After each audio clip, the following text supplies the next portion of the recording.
What's good? What's good? What's good? Welcome to the Nikki D Show, Lady of the Culture. But today, bitch, we are keeping the culture honest, honey. Very, very honest.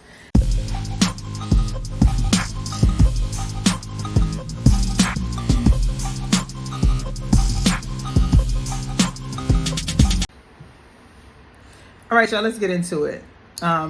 If you hear sirens, noise in the background, I got my New York City window open. It's raining. I love the rain. I'm a flower girl. I hug the trees, all that shit. Yeah, all that. Meg the Stallion. Now, this ain't even that Meg, right? Let's just rewind it all the way back when it first happened. And let me just give y'all a brief on how it all kind of set up, right? So they was at Kylie Jenner's house at the party, Meg, KELSIE, Tory, and obviously other people, right? At the pool party. So, you know Meg, drive the boat. You done drove that shit on the motherfucking sand, okay? You done drove it off the shore, okay? They left the party. Tory wasn't ready to leave. They was like, okay, we're gonna leave. Meg was like, I wanna go. So she leaves the party, gets in the car, drives. They said she was 3 miles out. It ain't that far, but that's a good 10 minutes, 12, 15 minutes. And then be like, turn this bitch back around. So she had them turning her back around. The driver turns it back around, whoever the driver was for that night. Come back. She come back to the house storming, coming into the party loud. And the Jenners was like, and the Kardashians, they was just like, get your ass up. Get your big ass out of here making all that noise. So the fight and the argument continues outside on the street. So when the fight happens on the street, Tory says some slick shit.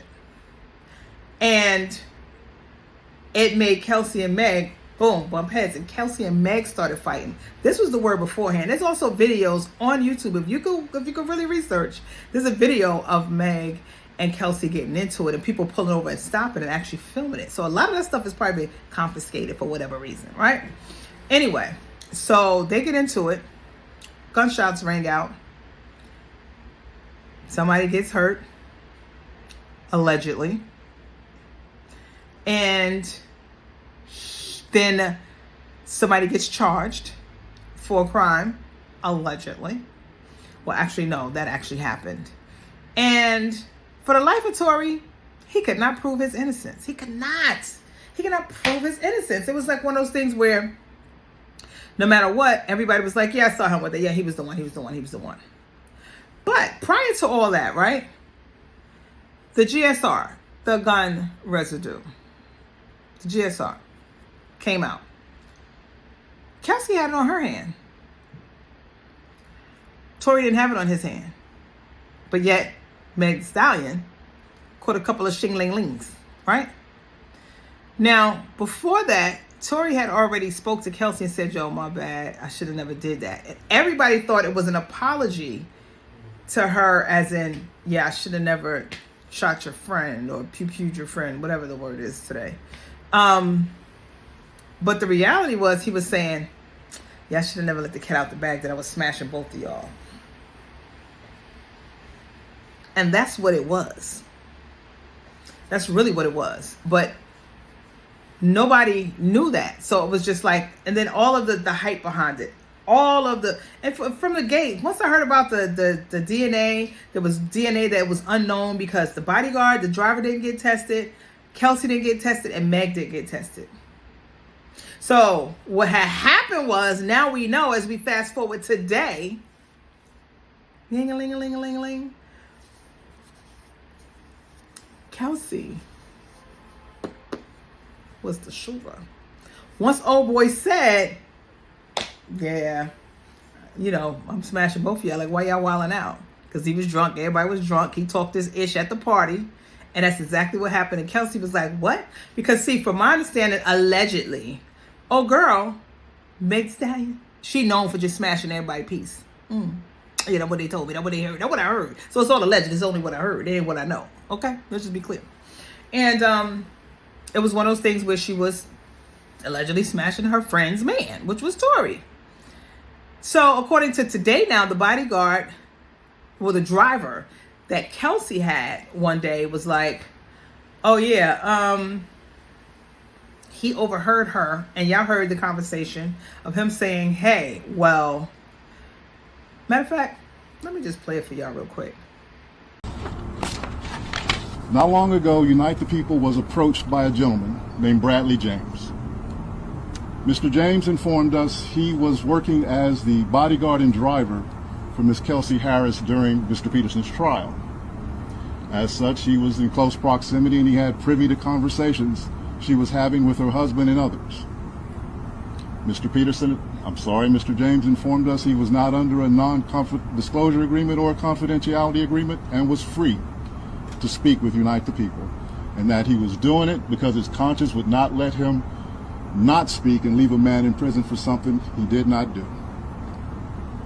Mr. James informed Unite the People that he was witness to the conversation Miss Harris had where she stated she had the gun, she fired it 3 times, Mr. Peterson grabbed her arm and knocked it down, and the gun fired 2 more times.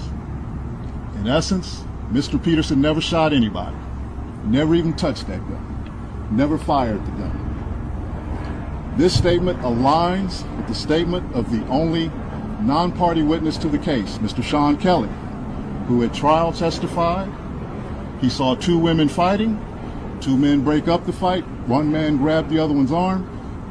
Gunshots came from the passenger side. Passenger side is where Miss Harris was sitting. This further iterates that Mr.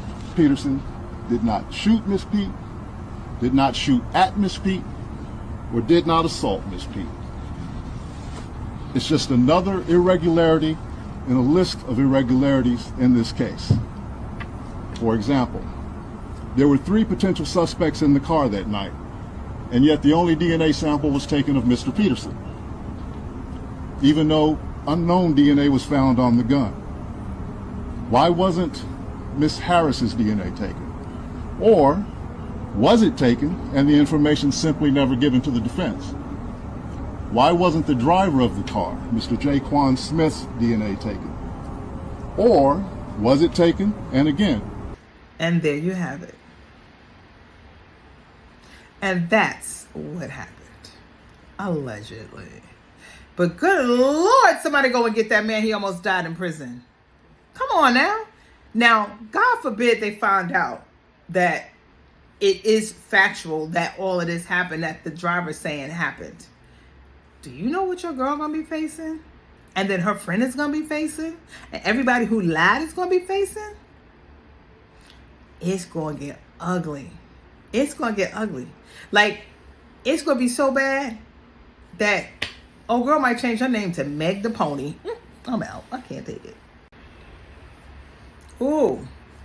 Now let's get into this whole little Diddy thing. Now, I ain't gonna get into it too deep because I'm gonna keep it a square. After listening to everything that's going on and after really getting into the idea of what could be for their situation, sounds like there was a lot of wild ass F parties going on, right? And unfortunately, it might be a technicality on Diddy's part to fly these people out or whatever. But again, it just sounds like they were having some wild ass parties, right? Now, old girl saying that at first she tried it and it was cool. And she was like, cool, I like it. But then it became, that's your job now. That's your job now? Is that what it is? That's what you're saying? It was your job now? I do not condone violence. I do not condone abuse in any kind of way. So let me just put that out there, right? But 9 to 10 years of this, you done got STDs. You done got your mouth swollen. You done got a whole bunch of stuff happened to you. In the midst, you also got apartments, cars, all these wonderful things. That could not cover bruises. So don't think I'm saying that. But let's not forget that old girl was initially dating Ryan Leslie. And she was smoothly pulled away from Ryan Leslie, who did not do or did not have all the things that Mr. Diddy had with Puff. Didn't have all the things that he had. And kind of just swept her off her feet and took her right away from that man. So that there within itself presents opportunity. Yeah, I'll probably get a lot of hate. I don't really care. That within itself presents opportunity to me, right? I don't really see the trafficking yet. I guess I might be ignorant to what that is. I don't understand a RICO with one person. I mean, I don't understand what that is. There's definitely a takedown of a lot of powerful black people. But at the same time, y'all also got to know your limits, right? So my take on KELSIE is, you decided to leave when you was ready and you was tired of it. Which means you wasn't held at gunpoint. Which means you might have encountered some physical situations. You might have. That absolutely might be the case. But when you got tired of it, you left. Yeah. And you left with his trainer, who started training you. Because he said you had to get ready for the freak-offs. Anyway, the trainer knew a lot about what was going on too, prior to you. I'm almost certain that this wasn't news to him. However, you decided to leave when you was ready to leave. You had plenty of time to leave. You decided then. And I can't tell an abused person when they're not feeling abused no more. You're right, I can't. But I know you have choices. And she made it when she was ready. Now, Mr. Diddy, yeah, you abused your power. That's 100,000%. You went crazy. All that money had you like, yeah, we're going to buy all the hoes, we're going to buy all the booze, we're going to buy all the baby oil, we're going to put some shit in the baby oil, everybody going to be swimming in the baby oil, and the baby oil going to be the baby oil, and we're going to be oiling and oozing in that shit, and we all just going to be freaky for 4 days. Dang, 4 days? 4 days? Oh my God, 4 days? Back in the day, that's when you know a motherfucker tell their age right. Back in the day, man, when we first get up, yes, me and Zeddy going for like 3, 4. We spending the night. We calling out of work. We ain't got no friends. We don't know nobody for a week. So yeah, but it was just me and him, whoever he was. It sure wasn't people being flown out and my man in the corner watching us. So yeah, a little bit freaky on your part, Puff. You could have just chilled the fuck out at some point too, because this is where it brought you to. A little too much power. But let's be clear on what the power really was about when it comes to Diddy. He's also the guy that cost Diego, the company who owns Ciroc and a bunch of other liquors, $22 billion when that happened. $22 billion.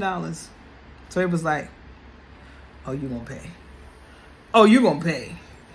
And I think they figured that part out. Diddy. Adin.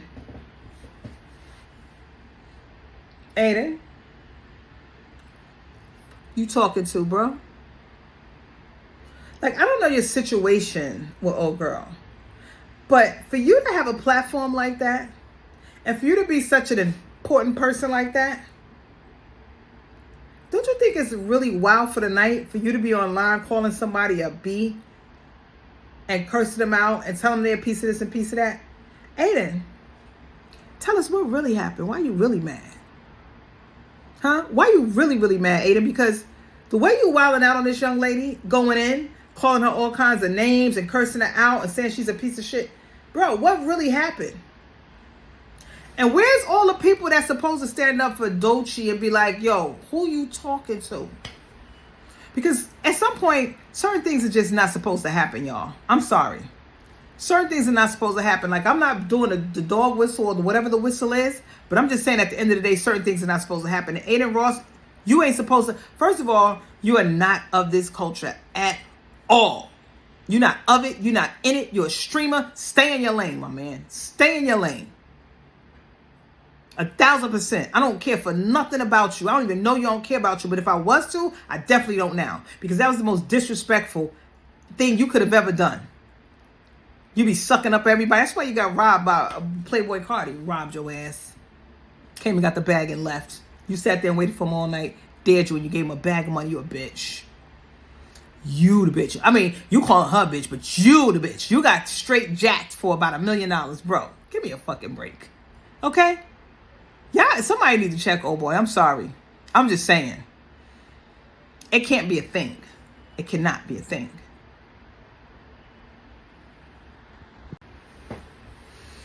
All right, y'all. So I'm going to wrap it up with my new internet nephews, and they got a new internet auntie, and they are going to make football so exciting this year. Let me tell you. First of all, let me just say this. I did back up off of football after the Colin Kaepernick situation, right? And I kind of still do love the sport, right?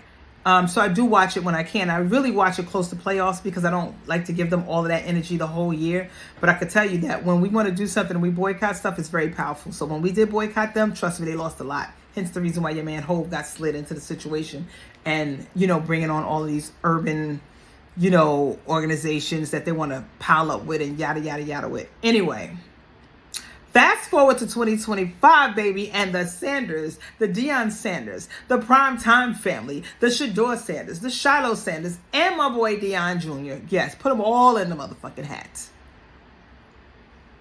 Those two young men that just got drafted, or one got drafted and the other one got picked, and they gave him a contract too. So Shador, we know. They tried to dog him out, draft him all the way in the last, pick 144.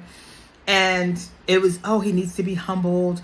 Oh, he's too this and too that. And no one can find a video of him being this person they made him out to be, which lets you know that the media likes to harp down on positive black men. I'm going to go ahead and put it out there and say it. They do and will and have and doing it now.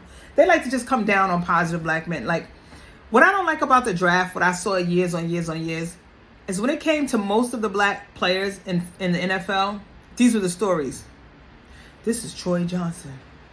His father was in jail for 17 years. Since he was born, he never met his father. And now he's been raised by a single mother and an auntie. And he said this is all he had. That's what he wanted to do. And then there is, here go Tyrell Wilson. Tyrell, you know, he had it hard. He grew up in a group home. He didn't have nobody to love him. He robbed his own grandmother. And he said, I got to do something with my life. And that's when he got into sports. And he became the best.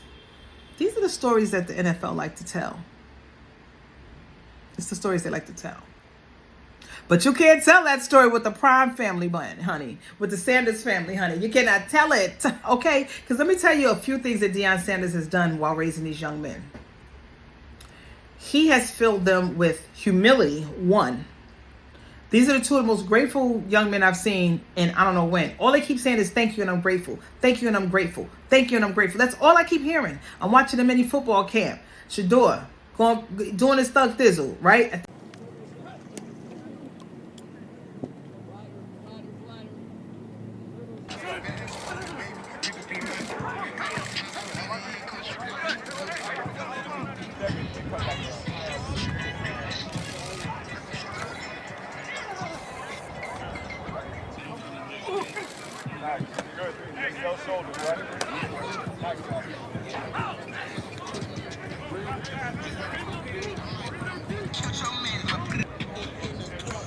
He got it done with talent, spirituality, humility, and discipline. Discipline is the number one thing that you have to have when you are taking on something as serious as being an NFL draft pick. It is extremely important. Now, Shiloh.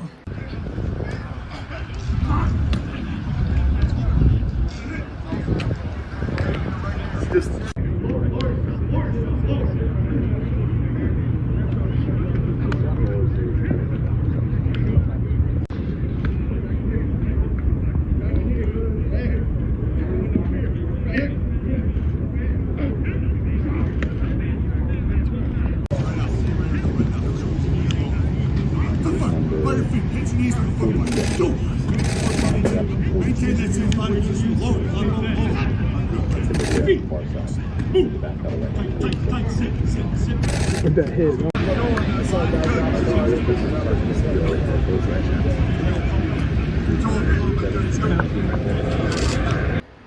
I love Shiloh. Shiloh is so hilarious, yo. Like, he's like the funny guy, but he's also very good at the game, and you can hear it. So the Buccaneers paid Shiloh to come on as a free agent. He got a signing bonus of, I think it's like $300,000 or something like that. but he's looking to be on the team, looking to be in. And I think the team is looking at him to be on the team. I'm talking about the coaches. Everybody's watching him like, wow, he's smart. He knows the game. The head coach is like, he knows the game. He called a few plays himself. He's consistent, and he constantly does it. That's a big deal. And he thinks that he's very talented. That's a big deal. So again, the NFL likes to make black men look needy and hungry as if they don't come from anything. But that's what you're not going to say about the Sanders boys. And Deion Jr., we love you. Keep doing all of your dad's videos and stuff. Deion played too. And I don't remember what team you played for, Deion, but I know you played too. But I know you went on and took on media. And you're very good at it. And from my understanding, you make a substantial amount of cash doing it, doll. So kudos to you too. And shout out to you, Prime, for raising an amazing group of young men. And I see you working on your young ladies too. And shout out to them too. If y'all need an auntie, holla. Auntie Nikki got you, boo. Anyway, that's my little take on today, child. I ain't got much else to talk about. But I'm going to try to catch up with y'all, keep up with y'all. I'm going to get cuter. I'm going to start doing makeup. I'm going to get my nails done again because sometimes when they go too long, child, they break off. And I just be like, I don't want them no more. So that's why you see the nubs. It is what it is and what it ain't. So anyway, y'all have a great rest of the week. And I'm going to go ahead and drop this on y'all. And again, it's the Nikki D Show. And the one thing I'm going to do, baby, is keep the culture honest.